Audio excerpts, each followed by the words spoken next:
Hi guys, magbablog ako ngayon kasi wala naman akong ginagawa. Panood-nood lang, ganun.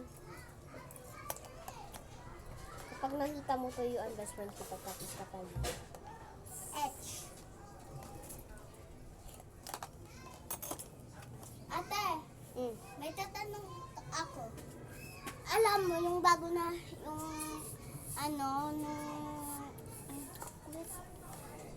nung katabi ko si Aiden. Alam mo, ang tawag ni teacher sa H, H. H.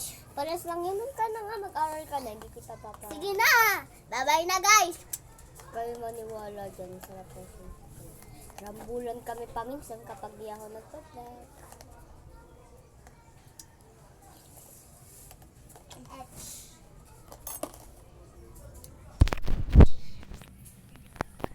Pambahay ng labas.